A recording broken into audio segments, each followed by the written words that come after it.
ನೋಡಿ ಮೆಟ್ಲಿಳ್ಕೊಂಡು ಹೋಗ್ತಾ ಇದ್ದೀನಿ. ಸ್ಲಮ್ ಇರತಕ್ಕಂಥ ಜಾಗ ಇದು ನೋಡಿ. ಇದು ಅಣ್ಣಾನಗರದ ಚಾನಲ್ ಪಕ್ಕದಲ್ಲಿ ಇದೆ ಈ ಮನೆ. ಇದು ಆ ಮನೆಗೆ ಹೋಗ್ತಾ ಇದ್ದೀನಿ.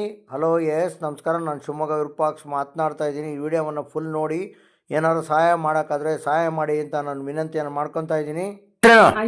ತಾವು ರೇಷನ್ ಕಾರ್ಡ್ ಇಲ್ಲ ಅಂತೇಳಿ ನಿಮ್ಮನ್ನ ನಮ್ಮ ಶಿವಮೊಗ್ಗದ ಮಂತ್ರಿಗಳಾಗಿರ್ತಕ್ಕಂಥ ಮಧು ಬಂಗಾರಪ್ಪನವ್ರ ಹತ್ರ ಕರ್ಕೊಂಡೋಗಿದ್ದೆ. ಅವ್ರ ಅರ್ಜಿ ಎಲ್ಲ ತಗೊಂಡಿದ್ರು DC ಆಫೀಸ್ ಕಡೆಯವರು.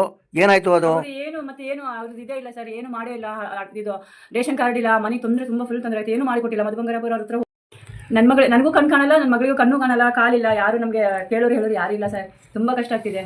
ರೇಷನ್ ಕಾರ್ಡ್ ಇನ್ನೂ ಬಂದಿಲ್ಲ? ಇಲ್ಲ ಸರ್, ಇನ್ನೂ ಬಂದಿಲ್ಲ. ಗೃಹಲಕ್ಷ್ಮಿ 2,000 ಏನೂ ಇಲ್ಲ ಸರ್, ನಮಗೆ ಏನೇನು ಇಲ್ಲ, ಏನು ಉಪಕರಣ ಇಲ್ಲ. ಪುಟ ಏನ್ ಹೇಳ್ತೀಯ ನೀನು? ನಾನು ಅದೇ ಕೇಳ್ಕೊಳ್ಳೋದು ಸರ್, ಸರ್ಕಾರ ಅಂತ ಏನಕ್ಕಿದೆ ಸರ್? ಎಲ್ಲರಿಗೂ ದುಡ್ಡಿದ್ದವರಿಗೆ, ಮನೆ ಇದ್ದವರಿಗೆ ಎಲ್ಲ ಸಹಾಯ ಮಾಡ್ತಿದ್ದಾರೆ, ನಮ್ಮಂತರಿಗೆ ಎಂತಕ್ಕೆ ಸಹಾಯ ಮಾಡ್ತಿಲ್ಲ ಸರ್? ಇದು ಏನ್ ಪ್ರಯೋಜನ ಸರ್? ಅವರು ದೊಡ್ಡ ಮಾತಾಡ್ತಾರಲ್ಲ ಟಿವಿಯಲ್ಲೆಲ್ಲ ಬಂದು, ನಮ್ಮಂತರಿಗೆ ಮಾಡಿಲ್ಲ ಅಂತ ಮತ್ತೆ ಯಾರಿಗೆ ಮಾಡ್ತಾರೆ ಅವರು? ನಮ್ಮಂತವ್ರು ತುಂಬಾ ಜನ ಇದ್ದಾರೆ ಸರ್, ನನಗೆ ಅಂತ ನಾನು ಹೇಳ್ತಿಲ್ಲ ಸರ್, ಎಲ್ಲರಿಗೂ ಸಹಾಯ ಆಗ್ಬೇಕು ಸರ್. ನಾನು ಒಬ್ಳೆ ಹಿಂಗಿದ್ದೀನಿ ಅಂತ ನಾನು ಯೋಚನೆ ಮಾಡಿಲ್ಲ ಸರ್, ಎಲ್ಲರಿಗೂ ಇಲ್ಲ. ನಾನು SDP ಸರ್ವಿಸ್ ಸೆಂಟರ್ಗೆ ತುಂಬಾ ಜನ ಅಂಗವಿಕಲರು, ವಯಸ್ಸಾದವರು ಎಲ್ಲ ಬರ್ತಾರೆ. ಕೆಲವು ಬಹಳಷ್ಟು ಜನಕ್ಕೆ ರೇಷನ್ ಕಾರ್ಡೇ ಇಲ್ಲ. ಬಹಳ ದುಃಖ ಆಗತ್ತೆ ನನಗೂ.